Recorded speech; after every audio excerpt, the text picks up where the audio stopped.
On this episode of the Houndsman XP Podcast, we've got Joe Kondelis of the American Bear Foundation joining us for this discussion about what the association is up to, the threats about bear hunting across the country, and just recapping where we're at. Virginia just has got a brand new American Bear Foundation chapter there. Sean Clarkson heads up the efforts there.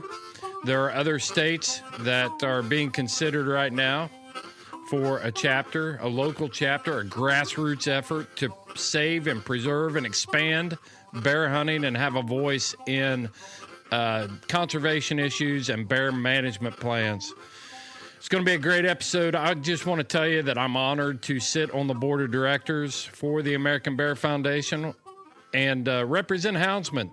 It's a real honor to be asked to do that. I'm going to be speaking at the American Bear Foundation banquet in Cody, Wyoming on January 28th. You can find all the information on that over at the American Bear Foundation website and get your tickets there. So it's going to be a great time in Cody, Wyoming. Hope you'll come out and join us and participate in a great time and a great place with some great folks at the American Bear Foundation. If you are interested in a local chapter for your state, if you do not have one, reach out to me or reach out to Joe Kondelis. You can find all the contact information over, well, you know how to get a hold of me, chris.houndsmanxp@gmail.com, or you can get Joe's contact information over at the AmericanBearFoundation.org. This is an additional side note, but it's very important. New Jersey is supposed to be having a bear season today. However, the animal extremists are working overtime to take more of our freedoms away. The governor up there had signed an executive order and put into place the opportunity for New Jersey to have a bear season.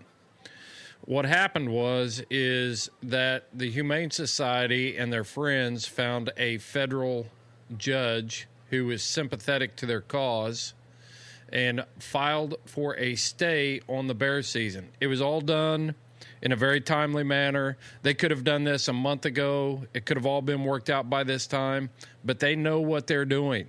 They know that by filing that petition this week, that for the legal action to take place and everything to go forward, there's no way that it can be worked out by December 5th. So from a legal standpoint, bear hunters in New Jersey have been kicked in the teeth again by the animal extremists. When this republic was founded, that was never the intent for the use of the judicial system. This judge has put a stay on a bear season because of somebody's emotional outrage about hunting black bears. The voters of New Jersey elected their governor. He didn't operate outside of his authority. The wildlife managers that are responsible for managing wildlife in New Jersey had no problems with the bear season. The voters of New Jersey had no problems with the bear season. It's a very small group of people who have figured out how to manipulate the system and get their way by throwing tantrums and finding judges who are sympathetic to their cause. That's what it boils down to. I don't want to turn this into a sermon about this stuff, but folks, we got to wake up.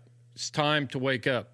That's why we feature guests like this on our podcast, to let you know that there are people out there fighting every day to preserve your freedoms. So my challenge to you is this. Are you in the fight? Are you supporting organizations who are putting boots on the ground, putting skin in the game to preserve your freedoms to free cast hounds? And I'm not talking about just your freedoms. We're talking about generational freedoms, grandkids, 4 generations down the line from you. Are they going to be able to hunt? I guarantee you that if you do nothing, they will not. It's time to step up. It's time to get in this game. It's time to get in the fight. It's time to put some skin in the game. We get 20,000 people a week listening to this podcast. Can you imagine the effect that we could have, the impact that we could have if every listener would get involved in their state organization, with the Sportsman's Alliance, with other pro hunting organizations, and we all stand together and we say enough's enough. It can be done, folks. The American Bear Foundation is an organization that can do that, can help us accomplish our goals, and it's a great cause.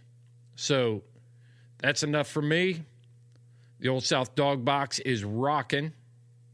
Let's get the tailgate down. It's time to dump the box. Yep. So, yeah, I think we were talking about Joe. You're in Cody, Wyoming. There's a rodeo there every night, and but we're going to talk because we're actually going to talk about your beer distributor shit. No, we're going to talk about Joe. We're going to talk about Joe Kondelis and the American Bear Foundation. Yeah, I could talk about beer for a really long time too. That'd be cool. Yeah, I'd like to have that conversation. I've been doing this. This is my 25th year in the beer business. I started when I was just about 17. Are you kidding? Yeah, it's all I've ever done. Oh my gosh. Yeah, it's crazy to think.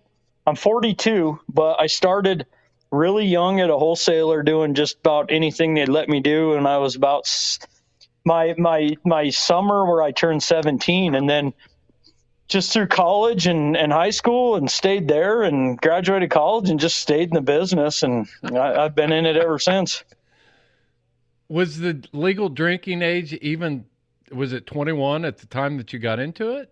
Yeah, it was still 21. Yeah, I couldn't drink. So it was funny, and don't put this out there, but I used to love going on the trucks with the guys when I was in college. And because I was unable to drink, I would go out with those guys on the trucks and deliver. And then it was like every night I'd go out to those bars I delivered in, and I'd always get served because they'd be like, "Oh, he's a beer guy." Hey, we're already recording, dude. Fair enough. Oh man.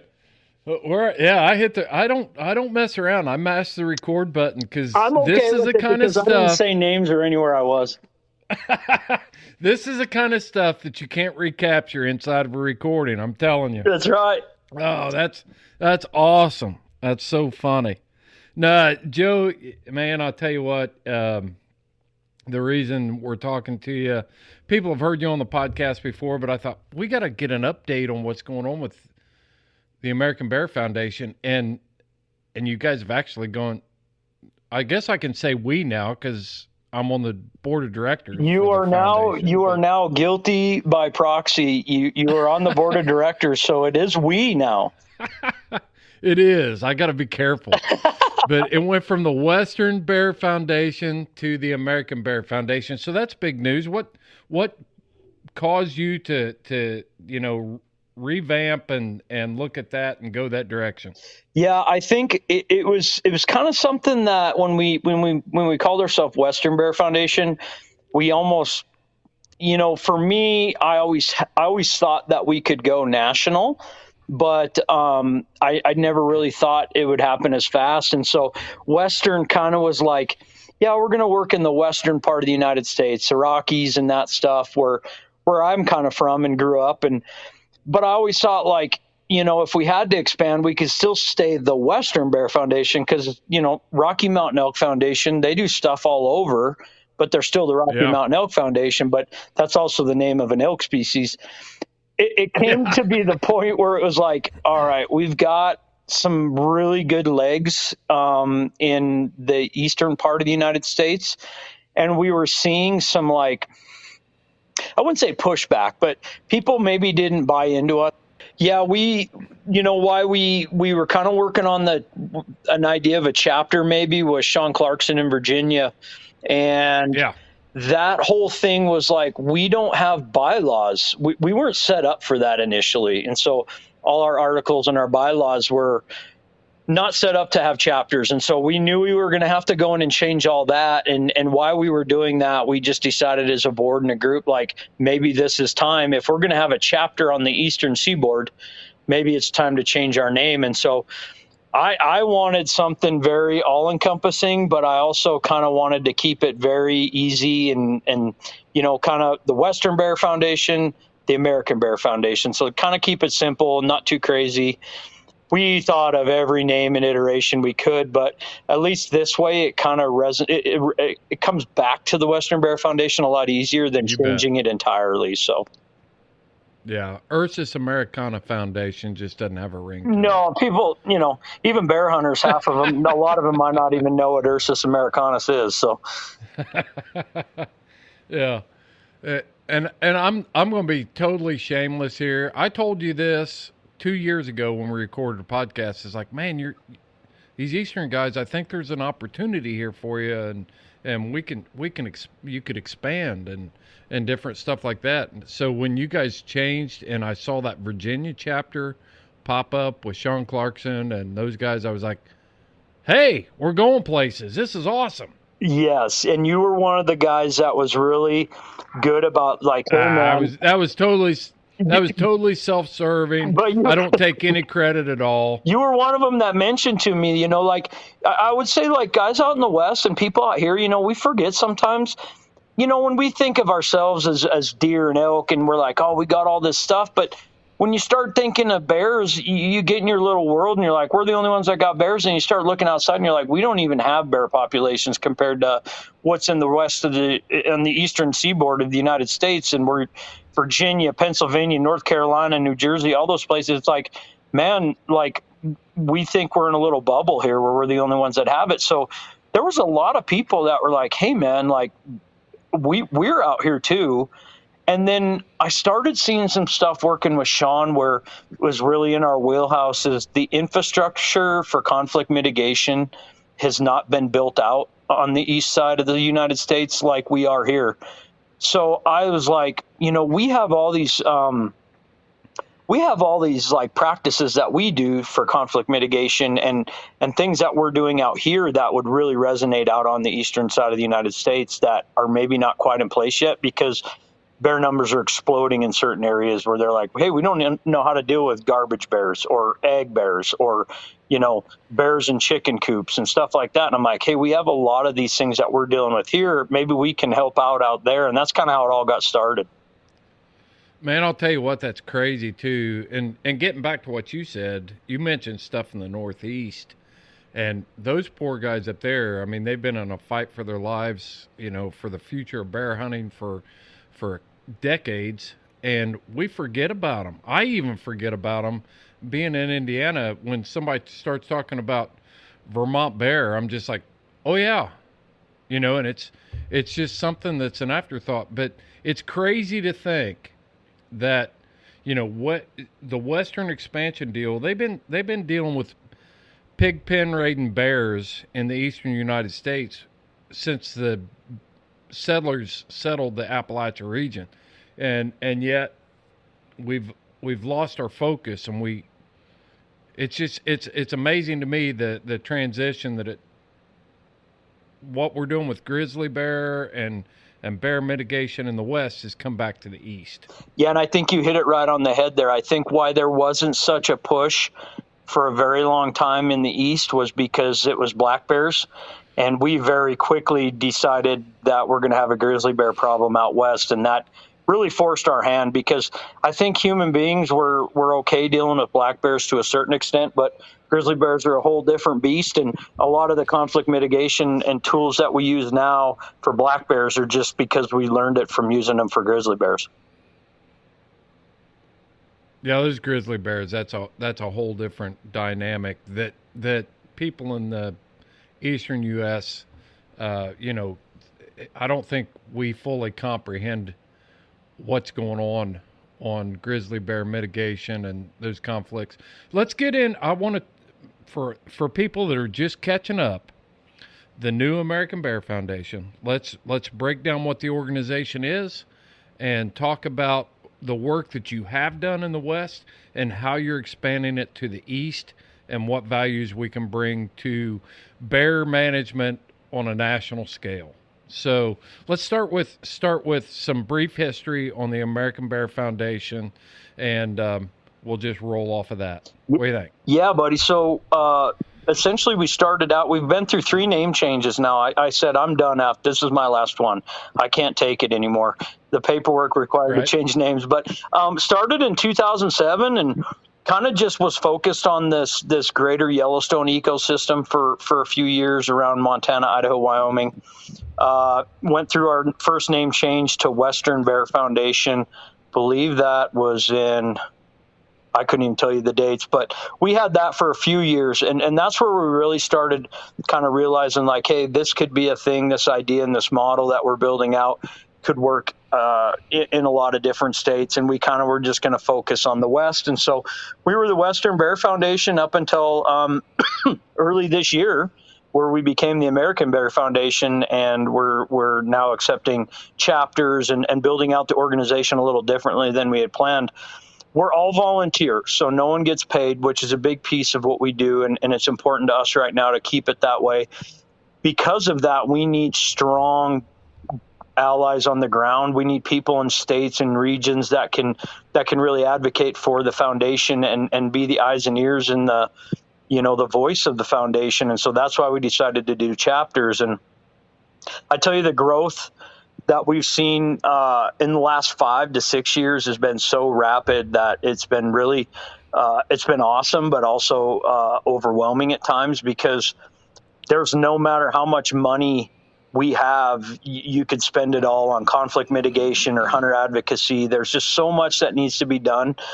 Research, science, biology, all that stuff surrounding bears that is just not getting done. And I feel like we're filling that void, but I mean, it is a lot more to be done. And it's really cool to be like the group in the United States that's focused solely on bears in the United States. And not just the bear conservation side, but also the hunting piece, and really advocating for expanding hunter opportunity, and trying to keep hunting opportunity for bears in areas where it's at risk. And as you guys all know that are listening, and you, Chris, like, we are up against it. The last few years have been pretty alarming, and it ain't going to get any easier. So, I think it's an important thing to have us out there and able to rally troops where we can and do our best to try and make sure we don't lose anything going forward. Oh yeah. And don't let the name, I mean, the thing that has drawn me to the American Bear Foundation is that it is made up of hunters, and it is a true management conservation organization. It's not a deal where the term conservation has been hijacked by a group that wants to preserve a preservation, an anti-hunting group that is trying to eliminate hunting. The American Bear Foundation adheres to the North American model for wildlife conservation. We're looking at ways to mitigate bear conflicts, but also adding to the discussion about wildlife management, science-based conservation.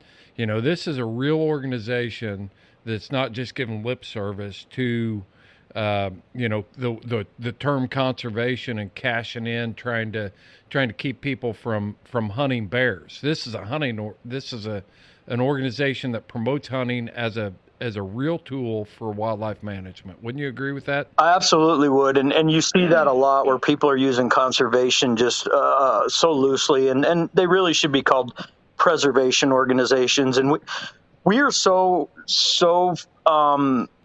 the science-based conservation and using science as a tool to dictate our kind of direction is very important to us. And if you look at our board and who sits on our board, we have wildlife managers that are currently employed by state agencies.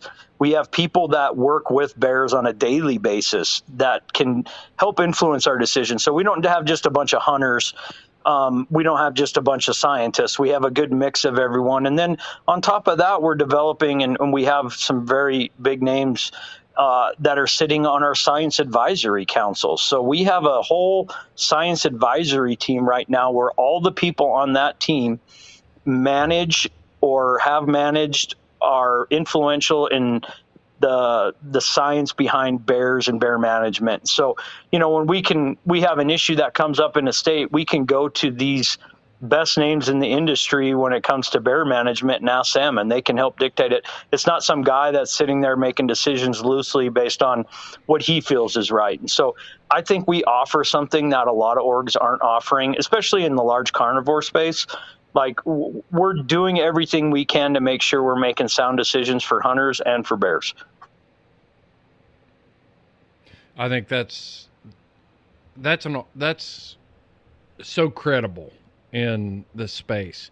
I think what I've noticed and what I've gleaned from watching the way you move through the industry here is one of those deals where you're trying to build a team that is credible, that can be objective, and address issues on a wide scale. It's not pigeonholed to, hey, we want to hunt more, so let's try to figure out a strategic way that we can convince wildlife managers that we need to expand bear seasons. It's been objective. It's been, I don't know if do you feel comfortable with running through the board and kind of a breakdown of who those people are? Yeah. I think I'm great with it because it really lends to our credibility. I think when you look at who's on the board, so. It's basically you're on there now. And everyone listening to the show knows your background.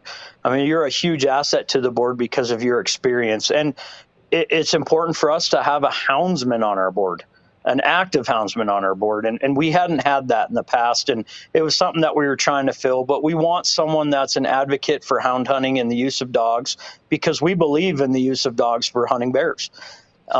We've got... well, let me just qualify that because there's a lot of bear hunters out there and hound hunters.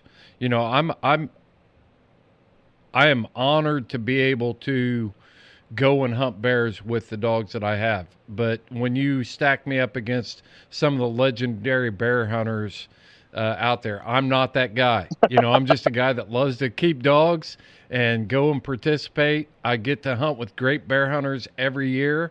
But with the platform of Houndsman XP, I want to be that guy that promotes that hunting practice and make sure it's not lost in the sauce. So I'm just operating on behalf of all the great hound hunters out there that allow me to do this. So well, and that's the thing. You can advocate for them on this board, and that's important to have. And we got a guy that's a fireman, but he's just a hardcore hunter. And so we have that total opposite. We've got another guy that helped me start this, and he's a wildlife conservation officer in Montana.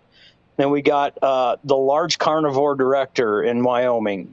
He's on our board. So all he does is deal with large carnivores. And we've got another biologist in the state of Idaho. She's a large carnivore biologist. And so we spread it out between myself. I have no background in science, biology. I went to college for business.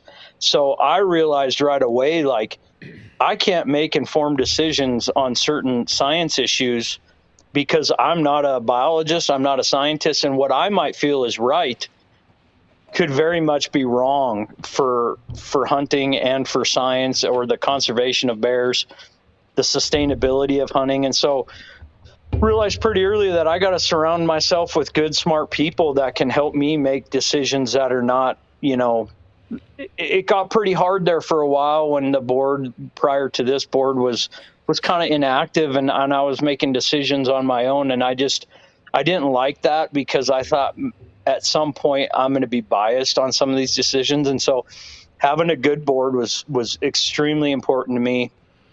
And well, I think that we've been spending a lot of time here lately, talking about leadership and self-improvement and working on ourselves. And that is such a valuable thing, in a leadership position of realizing what your strengths and what your weaknesses are, and then augmenting your weaknesses and surrounding yourselves with the right people. It's when you look at some of the leadership material out there, and I'm going to derail this a little bit, But you look at Collins, he wrote a book called Good to Great, and it talks about having the right people on the right bus and the right seats, and you know, you can go on and on with that. So I think it's not only a good, your business background has taught you that, man, I don't need to be everything to everybody. I just need to put the right people in those seats that can help me accomplish my mission. And when I look at the board of directors with wildlife professionals across the board, it's awesome. And that's what we've tried to do here at Houndsman XP. We've got wildlife biologists, we've got USDA employees, we've got professional trainers, you know, all those sort of stuff. All the roles that I've got the vision, but I can't fill all the roles. So I'm going to find people to plug in that can fill the roles and help us be successful. That's it's a good move, man. It's something I learned a long time ago, is you're only as good as the people you surround yourself with. And so I always try and find someone that's better or someone that's smarter, and like surround myself around those people. And it was the same with this board, like respectable people that know more than I do. Like, I'm so happy to not have all the answers. I love to be able to call someone, you or another board member, and be like, hey, can you help? I don't know what to do with this. Like, that's the most important thing. And it was something early on that we decided, like, I don't want me to be the focus and the front guy of the foundation. I want the foundation to be the foundation first. And then all of us little dudes in the back and people in the back kind of like driving it, but like no one person should be the face of the foundation. Like, we need to have a collective effort with the board and myself and our volunteers, and that's what drives the foundation. I've seen it too often where people are using the platform of a nonprofit or a business to create some sort of like status for themselves, like an influencer status, or trying to gain from their position in the nonprofit or in a business. And I didn't want that. Like, the priority is the foundation and our goals and our platforms, and that's it. And that's why we don't have any paid employees. I'll tell you what, man, you talked about finding people and they were smarter than you and surrounding you. That's been the easiest part for me in Houndsman XP. There are a lot of people out there. It's easy for me to find people that are smarter than me. And it's easy for me to find people that are better hunters than me. And all I've got to do is showcase them and bring them out and, you know, tell their story and let them do their thing. And so it's not been a hard job as a host of a podcast to find people that are smarter than me. It's a good thing. Like, you guys are doing the right thing. And that's so important, I think, for the growth of us and for us to be sustainable and kind of reach our goals, which are pretty big. You know, we want to be a huge foundation that is doing a lot of work across the United States, and we're going to get there. But I think in 10 or 15 years, we're going to look back at the steps we're making now and think that, you know, we did the right thing. And you know, albeit hard and frustrating at times, because sometimes you don't grow as fast as you want. I think we've really grown, you know, kind of rapidly the last few years, but in the grand scheme of things, it's been a really slow, methodical growth, and we're trying to do things right when we do it. You know, this whole chapter thing, like I wanted to have like 10 chapters by now, and we just started, and it's like I realized in a hurry how long that takes, and I'm like, okay, we got to take a step back and, you know, like do this right and get one going and then work on another one. And so, you know, it's going to take some time, but you know, with us being all volunteer and everyone having jobs and doing other things, you know, that's kind of the world we live in. And that's okay. You know, we're all in it for the right reasons because we're not paid. Well, let's break it down a little bit on the state chapter thing, because I think that is the next move.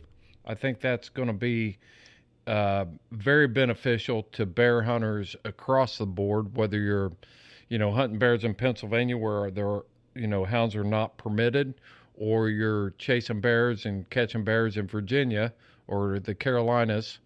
So let's break that down. I want to talk about, okay, so we've got actually one chartered chapter right now, one state chapter, and that's Virginia. Yep, one. So let's talk about the benefits that we're seeing there. and what that chapter is actually doing for Virginia bear hunters at this point. Yeah, those guys, and I talked to Sean a lot about this. I said, what you guys are doing and just how he built that chapter out, I said, you are going to be the gold standard for the rest of our chapters. That's a lot of pressure, but I said, he did everything right, by the book, legal, all the paperwork, all that stuff done, and it took some time.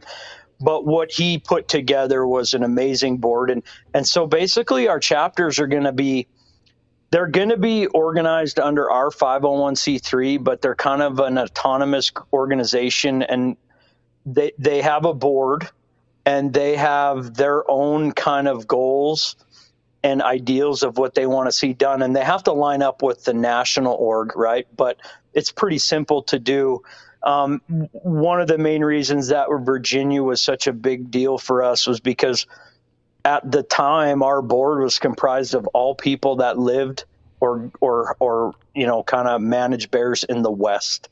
And so it's really hard for us as a national organization with everyone out here in the West to say what we think should be done in Virginia, when we really don't have any idea what's going on in Virginia. We can read, right, we can talk to people, but what the Virginia chapter can do now, and what they are doing, is recognizing things that need to be addressed in Virginia because they live there, and they're addressing those things as a strong organization with the national backing.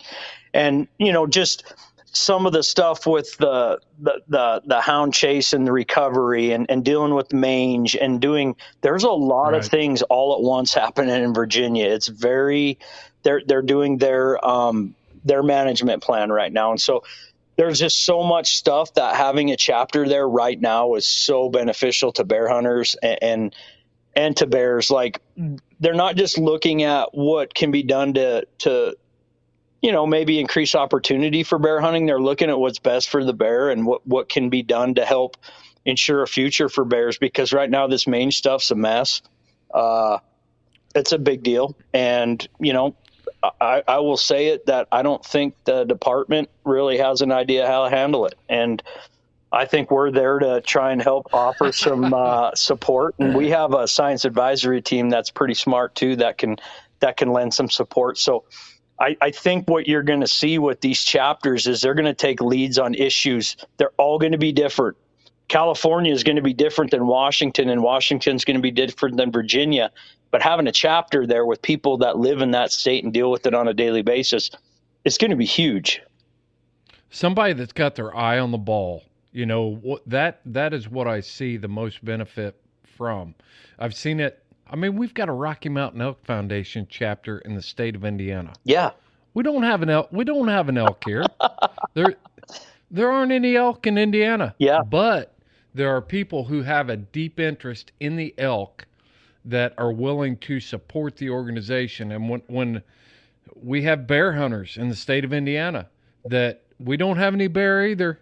We have one that was trespassing for a few years, and everybody liked taking Facebook videos and posting it and stuff like that. But we have no reproductive population of black bear in the state of Indiana. So just having people with their eye on the ball in these hotspot locations is huge, that can plug themselves in. And it's hard to do when you're in Cody, Wyoming, and trying to stay in touch with what's going on with a Virginia bear. Yeah. And I recognize that right away, that look, we can't dictate and we can't recommend things for states when we're not there. And yeah, we have members in them, but it's like we got members all across the United States, Canada and stuff. But when you just have members in each area and you're not organized, it doesn't do you any good. And so by setting up a chapter of members that are organized on one common goal, it really moves the needle. We are going to ruffle some feathers out there, and we're going to be that is going to be a huge, strong organization in Virginia. They're already making waves, and I couldn't be prouder of what they've accomplished, and just having people to take the reins and be like, we got your backing, we're going to get this done. And it's like, oh my gosh, now I don't lose sleep over I'm not doing enough in that state or we're not doing enough in that state because we just can't be there. So we get rid of that. Now we have focus on that state. That's more than the national could have ever done. So, all right. So we've talked about Virginia. That's an established. They are making waves in the state of Virginia. The thing that I've seen Sean doing, he's really moving through that. People in the policymakers for black bears in the state of Virginia know who the American Bear Foundation is. And you're right. I've watched it. I've talked to Sean several times, and he's got it. He's got American Bear Foundation right there in the center of it. So what are the future plans for the foundation moving forward? I know I don't know what you're ready to release and what you're not ready to release. So I'm just going to kick it over to you.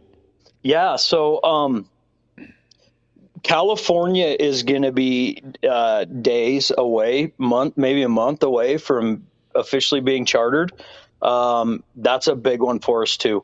Obviously, we have a lot of issues in California. There's a lot more that could be done in that state, and having a bunch of bear hunters out there focused on one goal under one banner is going to be huge. Washington's kind of really close, so we tried to pick areas where I think benefits the most first. Washington. You walked in. Hey, you walked into the bar and chose the biggest guy in the bar to pick a fight with. Yeah. Is what you did. I figured, hell, if we're going to do this, we might as well do it, and let's get into it, man. Let's, and you know what? That's where we're needed right now, obviously everywhere, but Washington's a disaster. I can't even, what's going on in that is reprehensible. This complete lack of the science, and it's all done on emotion, and they've sabotaged the commission up there, and it's really actually pretty scary what's going on, and it ain't going to stop with their spring bear season, I can tell you that. And so that's kind of building these chapters out. Fundraising's big. We have a banquet coming up in January in Cody, Wyoming. It's January 28th, and so that's I'm glad you brought that up. I want to make sure that we spend like the last 15 minutes and talk about that banquet. For sure. Yeah, because I think that's going to be huge. I love to see that. I'm planning on being there. And we'll talk about that for sure.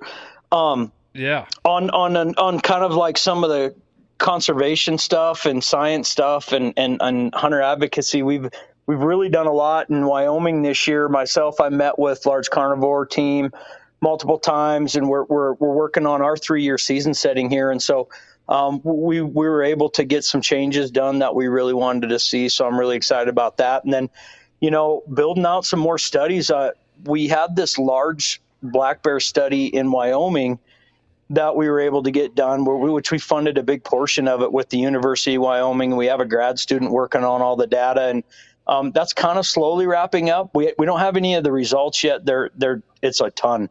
I mean, we're doing hair samples off the collar data and stuff. And so, but because of that study, we actually have probably the same thing going to happen in Montana. So I'm in the beginning stages of working with someone in Montana on building that out.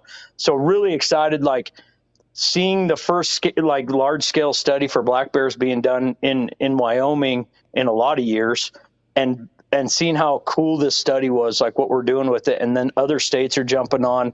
And so I think we're going to see some really good stuff there spread out through the West. So that's a big piece. And then, Virginia, we've already committed $10,000 of money to work on black bear management, whether it be mange or collar studies or any of that. And so, I mean, that's a huge commitment no one else is bringing to the table. And so absolutely, we're going to continue doing that stuff. And each state that we get on board, or if we got people in a certain state that really want to see something get done, like we're all about it. That's what we're here for. And so aside from writing letters to senators and commissioners and all that, we're doing a lot of other cool things on the ground for bears, because we want to see sustainable populations for everyone to enjoy. And, whether it's conflict mitigation or science and research, we want to have bears on the landscape. We've spent a lot of time since the beginning of this podcast. I got a bunch of bear dogs out there right now lighting up. You can probably hear them. But, they're dogs that are supposed to be bear dogs. bunch of hounds. But anyway, hey, we've spent a lot of time since the inception of this podcast talking about how to gain influence and how to do things and different things. There's nothing that can replace that personal relationship with the professional wildlife managers. Now, when you're talking about legislators, the number one thing is finances, money, and the American Bear Foundation has stepped up and said, "Hey, we're giving $10,000 to study what is going on with mange." How is that going with the state of Virginia? It's going. I will say that we just officially released. Sean released a letter, and that chapter released a letter of basically notifying everyone in the department and everyone that is anyone that, hey, we're here and this is what we're offering up. And, we haven't, there's been some hurdles as far as like getting this money committed to actual studies and stuff. And so right now with this management plan and everything going on, we didn't get asked to be on the management plan team, which that's a whole nother story. But so we're basically waiting for them to say, yeah, give us the money and let's get to rocking on this. They've already built out the studies and everything. We're ready to go, and so each state's got its different politics and hurdles and stuff. We're dealing with it a little bit there, but I will say, like, if something doesn't get done, it's not going to be because of us. We're ready and willing and able.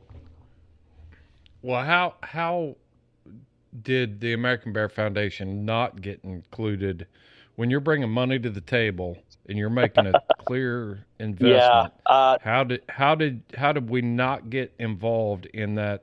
There are certain groups that are very threatened by us because they think we're going to target their way of life or their hobbies or their hunting method, and we're so far from that. But there's some very influential groups out there that are not very big, but they have a lot of influence with people inside the department and inside the I don't even know if it goes all the way to the legislative, but that's kind of what happened. And I hear it goes all the way to the governor's office. Yeah, we got hometown pretty much, I think is what you call it. Which is right. Frustrating, very frustrating, because we got a great team backing those guys, but we also are the ones that let's go ahead. Yeah. So I'm just saying, let's break that down. And I'm not going to throw anybody under the bus here, but we talked about, I just said it. There's nothing that can replace that personal relationship, and we could call it hometown, but that personal relationship that we can develop goes so far. When legislators and government officials know your name, they know your face, they know your message, that's huge. And they know that you can provide influence there. It's huge. And so I think it's valuable for us to look at what's happening there and use it as a learning, teaching example of what can actually be done. Because here's American Bear Foundation coming. And I don't mean this as a slight. It's a new thing. Yep. And since it's new, it's like, okay, what's this thing? Let's take some time and see if they're for real, see if they're genuine, see if they're trying to undermine us, things like that. And then you've got the other organizations that have spent decades developing these relationships that are mistrusting. Yep. It's just a natural thing.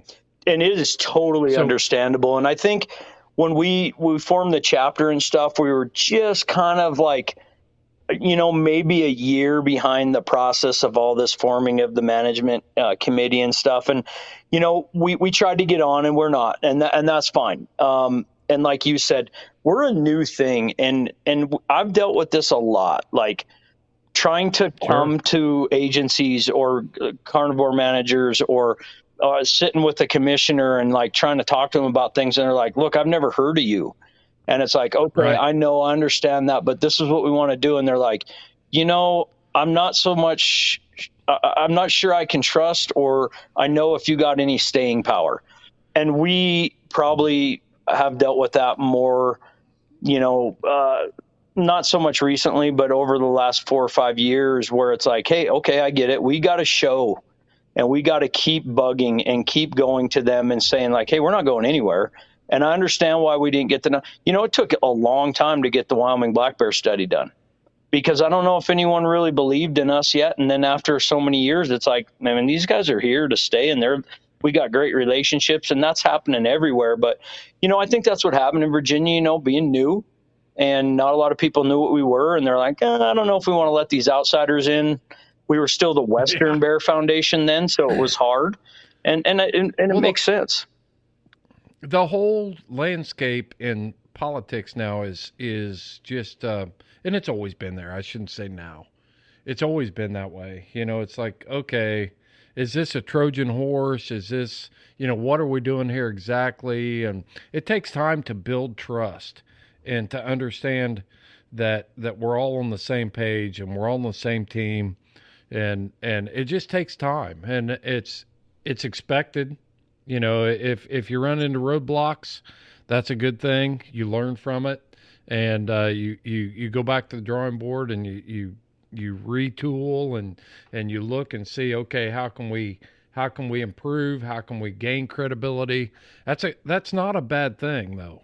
No, it's not. And I tell you what, some of what I'm doing now and what we're doing now is because I've stepped on my lip before, and I've learned the hard way. Like, I don't know how to run a nonprofit or help manage a board or and this space is very unique and very interesting to navigate. And, coming from a for-profit business side to this, and there's been groups out there for, generations before us. It's been a big learning curve, and we're still there. And like, we're okay with kind of like dealing with that for a while. And it's like, we'll show you by our actions, and we'll keep doing our thing. And you'll eventually come around and you'll see like we're in it for the right reasons. And other organizations will too. Like, we'll work with anybody to an extent. I'm not going to work with Defenders, or Right. Sierra Club. We're not going to do that. But like, if you're Center for Biological Diversity, Western Watersheds, if you're like, if you have the same values and beliefs and goals as an organization, like, we do a lot of letter writing for stuff that doesn't pertain to bears at all. But we're there to support other orgs, and they're there to support us. We're trying to get a bill passed right now in Wyoming that's very important, I think, and it's very important for the optics of bear hunting, especially going through what we're going to go through. Is we're trying to get. It's pretty archaic, but in the state of Wyoming, you do not have to remove your carcass from the field on a bear. On a bear. Yeah, or bear or cat. You can leave it on the ground. And it just is not a good image for bear hunters or mountain lion hunters when, and there's some hunters that are going to disagree with us, but we're trying to get that changed to where you got to at least take it out of the field. And, we reached out to a lot of groups to sign on, and I've been so impressed with the amount of organizations that have been like, you guys have always been there for us. We're 100% behind this. And we got some big groups that are signing on to this. And that's what it's all about, right? Like, the greater good of hunting and wildlife, not each group's little specific, hey, we want to be the only ones doing this. It's like, we can both do it. We can both be out there for the same cause. And maybe we can lean on each other. Like, you have more history and more experience than we do, but maybe we have more money or more influence than you do. Let's work together. And that's what it should be about. Right. I think that's a valuable talking point and lesson. When, as houndsmen, we are the people that have the least amount of influence, or we have been in the last few decades. So we have to realize, if you're a leader of a state organization, you've got to be willing to step out there and support things that are totally out of your wheelhouse if you want to have that political clout and that political credibility down the road. And I think you brought up a key point there. The investments you made in Wyoming have garnered support from people that could be border edge borderline stakeholders in the issue that you're talking about. But they're like, okay, you've supported us on these things. We're going to support you in this. Let's roll it out and see what happens. We're there with you. You've been there for us. We're there for you now. Have you seen that? Yeah, it's so important. And I see that a lot. Like, you know, and I've told a lot of these guys and people that are running these other orgs that are looking for support from us. And I'm like, you know, there'll be a time, because it seems like so often in the last, I wouldn't say last year, but the years before last year and the year before that, like, bear hunting, at least in the West, was pretty secure. You know, we weren't seeing a lot of threats, and you know, bears being bears, everyone's like, you know, it's that old adage, if they're not a resource concern, no one's going to do anything, you know, for right. or against it. And black bears aren't a resource concern. So it's like, yeah, we don't care. And so we weren't seeing a lot of stuff come up with bears, but I would see, oh, we want to do this for a migration corridor. We want to do this for trout streams. We want to do this for that and this for that. And they're all asking us to sign on. And as long as we as a group kind of agreed upon it, we'd sign on. And I'm like, this has nothing to do with bears. This has nothing to do with bear hunting. But you know what? We're an organization that can lend some support, and we're going to do it, knowing that one day I'm going to maybe need that from them. And, you know, this one was a pretty easy one. They were just like, yeah, absolutely. It doesn't deal with elk. It doesn't deal with sheep. It doesn't deal with deer, but we're signing on because right. we think it makes sense. And you have always been there for us. And that's so important in the space. And I get so frustrated because we're always fighting over the same money as nonprofits. And I get that it gets pretty competitive, but at the end of the day, we're all trying to do the same thing for the most part. And so it's okay to be competitive when it comes to that. But when it comes time to support each other for the greater good, I think we need to do a better job of that. Yeah, it's one of those deals that tribalism is one of the most detrimental things to our cause to preserve our lifestyle as hunters. I want to remove. I'm a hound hunter. I'm a spot and stalk hunter. I'm an elk hunter. I'm a deer hunter. You're a hunter. Yep. And the same things that keep you going to the field day after day, that light your fire, that get you out there, are the same things that ignite my fire. And we pigeonhole ourselves and we compete for the money and we compete. But at the end of the day, we've got to come around the council fire and realize that we're the only people that are going to help us. You know, all of us together, a concerted effort that can really move the ball and make a difference. It's an important message. And if that means that you've got to get involved in, you know, a catch and release policy on such and such stream for release trout, then if it's not going to hurt your cause, get involved and make those political inroads and build that credibility and put those credits in the bank for your organization. I can't stress that enough. It's how huge. Important that is. It's so important. And when you look at the global space of nonprofits and how many are out there trying to do things for wildlife, there's definitely some out there that are, you know, we don't align with, preservationist groups. But there are some strong hunting organizations out there that I think that smaller groups like ours could really learn from and look at what they've done in the past and how they've gotten to the point they are. And, you know, having good allies and all those, like I've developed friendships and relationships over the last 10 years that I would have never had I not been, you know, in this kind of role as the chief volunteer of the foundation. And I cherish those because I've learned more from those people than I could ever give back to them.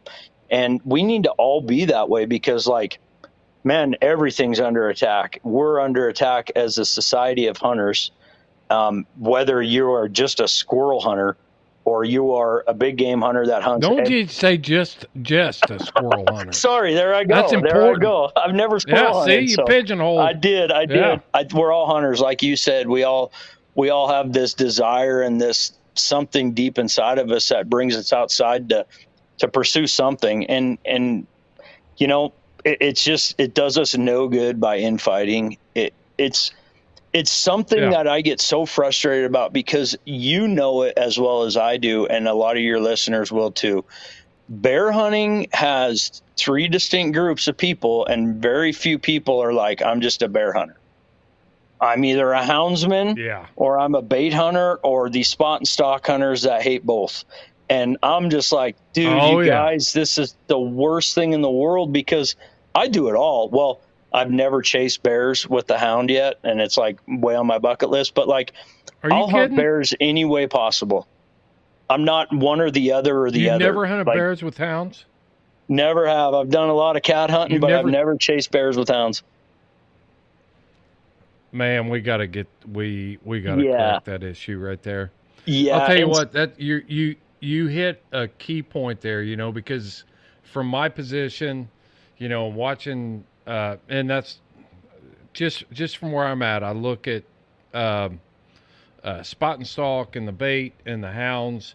If you go to Appalachia and you say you're a bear hunter, that means that you've got a pack of hounds that can catch bear, and you've been there and you've done that. And then, a bear hunter from Indiana may go chase bears with hounds. They may go spot and stalk in Montana. They may go to Canada and sit on a bait. And each one tries to be, they develop their value system surrounded by their own experience, and then they aren't objective enough to take it all in and say, that's cool, this is cool, that's cool, we're all hunters. Yeah, and you said it perfectly, because if you're only exposed to one way of hunting, you're not as likely to be supportive of the other ways, because all you know is one. Doesn't make you wrong, and it doesn't make you right either. Like, just because you only bait hunt doesn't mean a spot and stalk guy is less of a hunter or is not a strong advocate for the species and the sport. That's what we got to get away from, because like, I see guys, I'm like, you should support your houndsmen, even though you don't do it, because you know what? One day you're going to need their support, and you all got to be on the same page. And it just frustrates me. And you see bear hunters as a whole fighting with amongst each other. And that is just so frustrating I'm like, dude, you guys, there is way bigger fish to fry than how you hunt versus the other guy. And we're all trying to justify what we do. Yep. And justification is a really poor choice of words, because we shouldn't have to justify anything we do. The North American model for wildlife conservation is clear, but as a houndsman, when I see a bait hunter, a bait side hunter, that is talking about the cheapness or the devaluing the use of hounds, or maybe they've got a moral conflict with the hounds, my first reaction always is, I don't have to wipe the whipped cream or the cream filling off my bear's face before I take a picture of it, know. And that's a natural thing that we all do, but we've got to find that common thread that we are all hunters, and we all enjoy that. When you get down to the core principles, the guiding principles of hunting, we're all on the same page. Yep, it's very true. And, we're starting to see some expansion of opportunity. You see what they did in Montana, and I never thought I'd see the day. I honestly didn't. I didn't either, man. I was born and raised there, and I never thought I'd see the day. And I talked to a lot of guys that grew up hunting in that state that are, just by legal reasons could only spot and stalk hunt, or spot and stalk guys, I guess you'd call them. And I got into a big debate with a woman in a bar in Montana, and we were there and we were lion hunting, and it shifted to hounds and bears, and it wasn't an argument, it was a debate about the validity of using hounds to hunt bears. And her thing was, spot and stalk, spot and stalk, spot and stalk. That's a huge tradition in Montana. I don't discount the value of the ability to spot and stalk bears. It's a craft. It's something that it's one of those things that's not easy. But don't devalue what I'm doing with hounds and saying that because I'm using hounds that it's easy. It takes years Oh my of gosh. investment and time The and money. financial investment to get that hound from a puppy to the ability to be able to go out and catch a bear consistently. All I'm asking you is, if you want spot and stalk bear, that's great, man.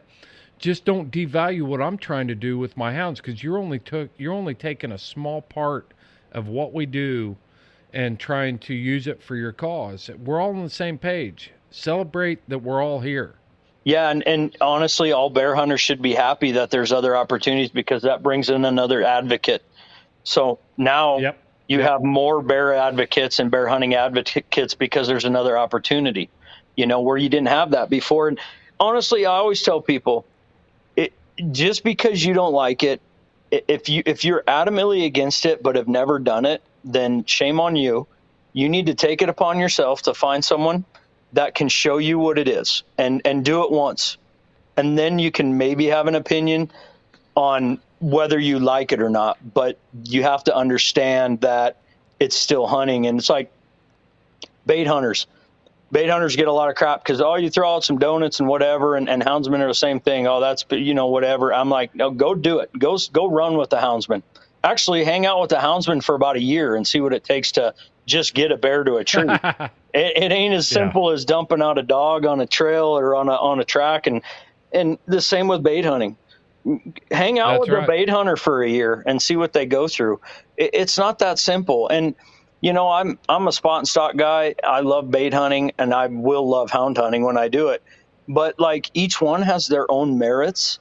And if a state and the scientists in the state deem that is a merit that we want to use to manage numbers, like, let that play out and happen, because there's people a lot smarter than all of us out there making those decisions. Sometimes they're not. But I looked at what they did in Montana, and I thought it was a good compromise. Like, yes, spot and stalk hunting is this old tradition in Montana, but that doesn't mean we can't start a new one with hound hunting there. And there was a lot of areas in that state that houndsmen could not run dogs on bears. Yeah. So I'm like, okay, there still are. Spot and stalk guys got all these areas that they can hunt where no hounds will be. And then there's areas where you can still hunt and there might be hounds. So I was like, that's a pretty good compromise, I think, as far as like taking care of both user groups and still having a good experience being out in the hills. And I'm like, now you're going to sell more bear tags. You're going to have people coming in the state spending more money. We have a lot of bears in that state. I'm like, I'm not worried about the risk of numbers. A lot of houndsmen I know don't even kill bears when they get them in a tree. It's all about the experience of running their dogs, and they're killing mature adults, that they're not just shooting every bear out of a tree. They have the ability to turn them off. Now, spot and stalk hunting, I've walked. You don't have that. Go ahead. You got a lot of bears getting killed spot and stalk hunting that are sub-adults, because it takes a high level of a spot and stalk hunter that can look at a bear through a scope at 800, 1,000 yards, half a mile, whatever it is, and make a true evaluation of what that bear actually is. And I don't care if bears grow when you get close to them. They're the biggest bear in the woods. You kind of lose that focus.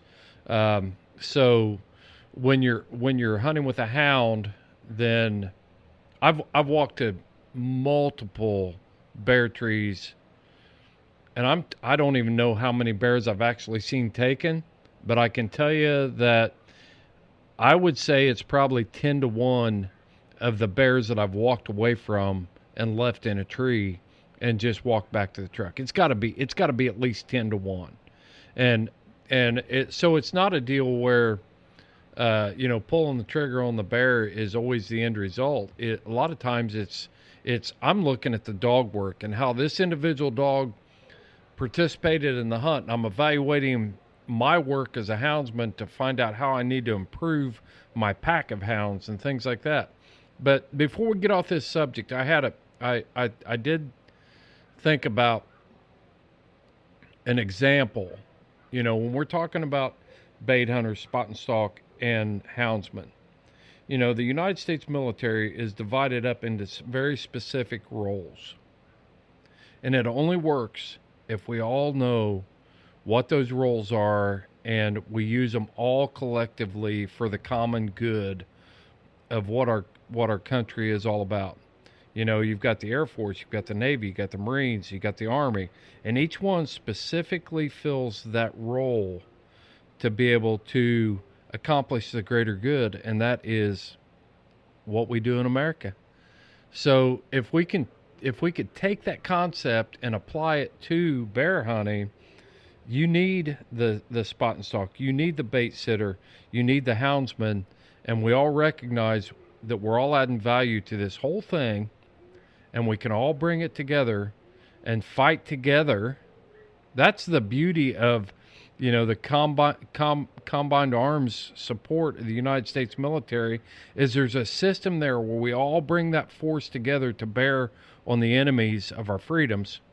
It's a perfect example of what we need to do as bear hunters. Boy, that is an awesome analogy, because when you think about it, if you think of the three armed forces of bear hunters and how strong we all could be under one banner and what we could do to defend our freedoms, you know, that's one of the founding principles of our foundation, was to unite all bear hunters under one umbrella.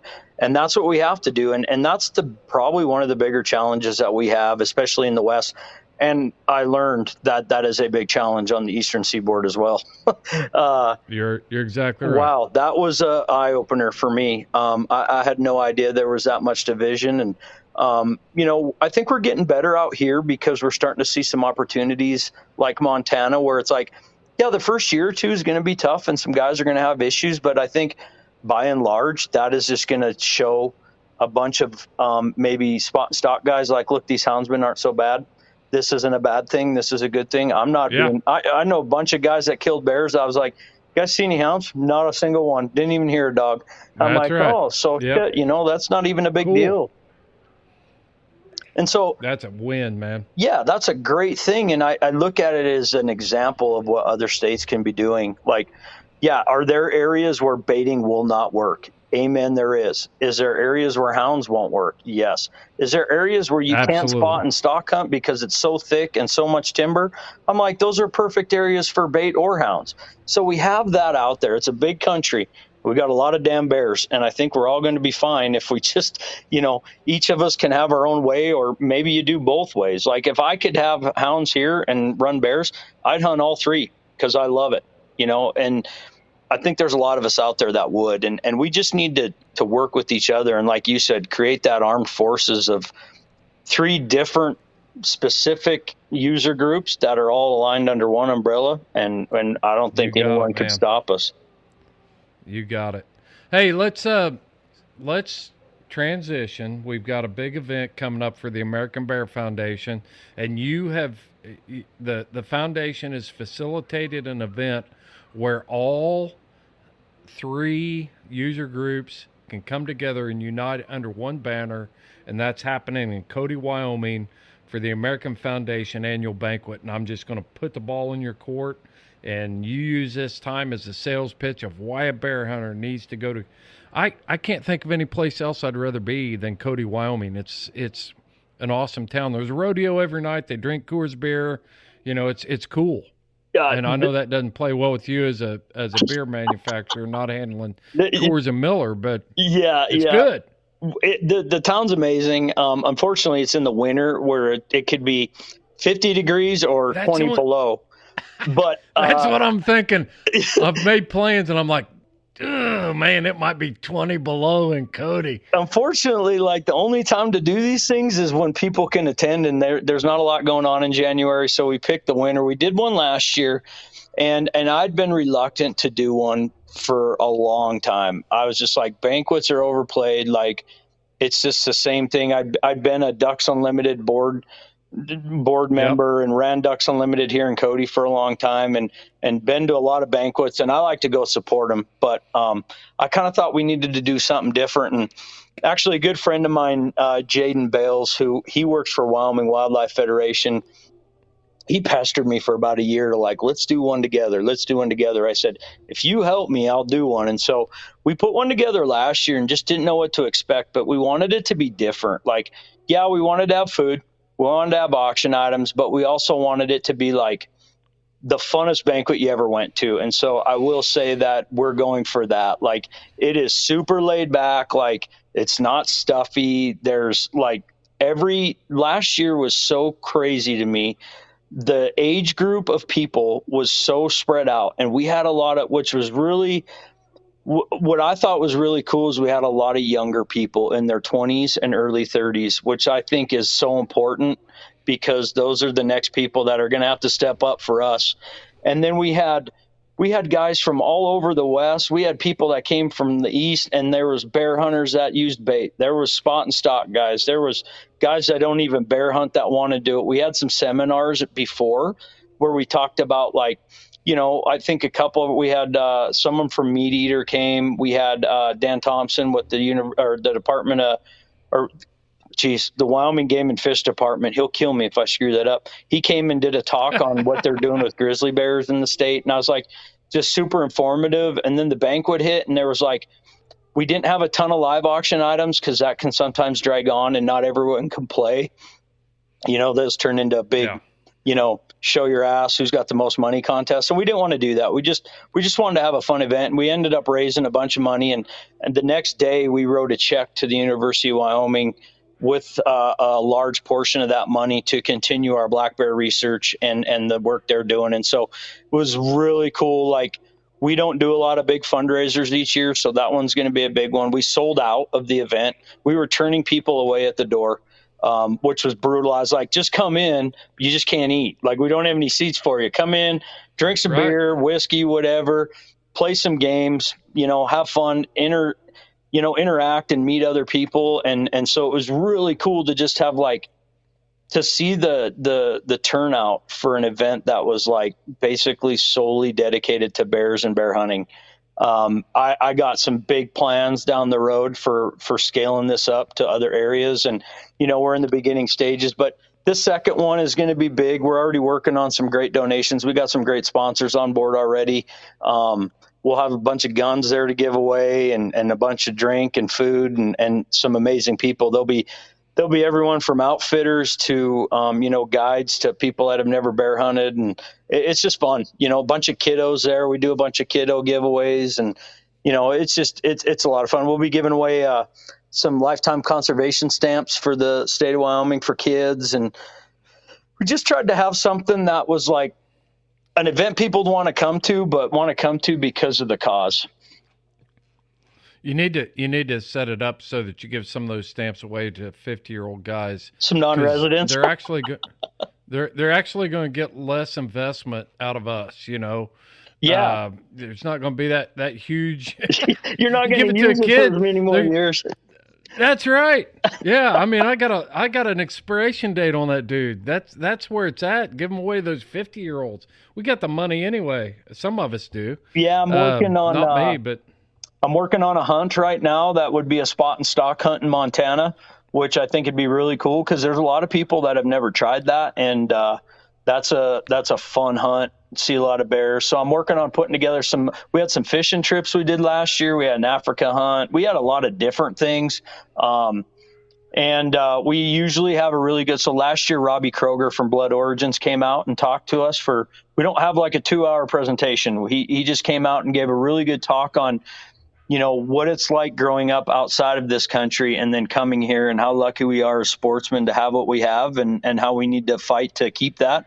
And we haven't quite, we got some ideas for a guest speaker this year, and we haven't quite penciled it in yet, but we'll have someone cool. And I just, like, to me, it's just one of the things I've looked forward to the most this year is like seeing all my friends that I haven't seen for a long time, meeting new people. Like, doing this in the modern world, like, you could be super close to people that you never meet. I've never met you, and I feel like we're really close. And there's people like that can come out to things like this, and you can finally put a face to a name and meet someone, and it'll be fun. So I'm really looking forward to it. It's January 28th. It's a Saturday in Cody, Wyoming, and tickets are online.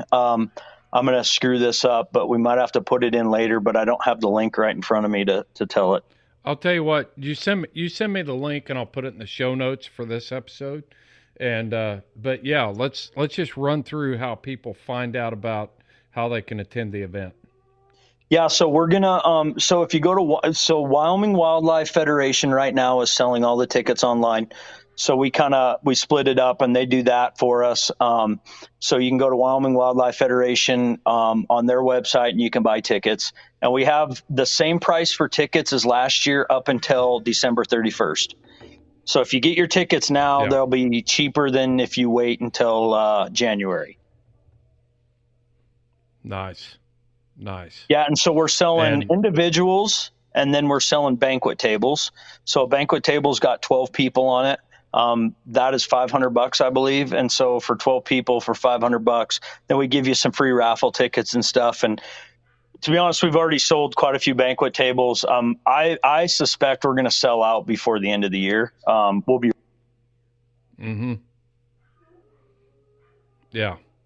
Well, Houndsman XP is going to. I'm going to make a commitment. I'm going to buy a table for the American Bear Foundation. So we're going to be there for you.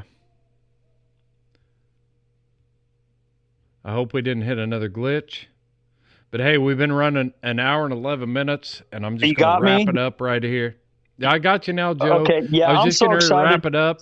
So excited you guys are coming out. I mean, that's going to be huge, and there'll be a bunch of houndsmen at this thing, more cat hunters, but you'll have a bunch of them at it. Hey, we love cat hunters. We're just talking about bears today, but yeah, I'm actually planning. I've got to be at the SHOT Show the week prior. I'm going to meet with some lion hunters, maybe try to take in a day or two of lion hunting, and then, man, I'm in Cody for the American Bear Foundation banquet. I'm looking forward to it. Heck yeah, sounds man, like a great time. It'll be fun. You'll enjoy. Yeah. Yep.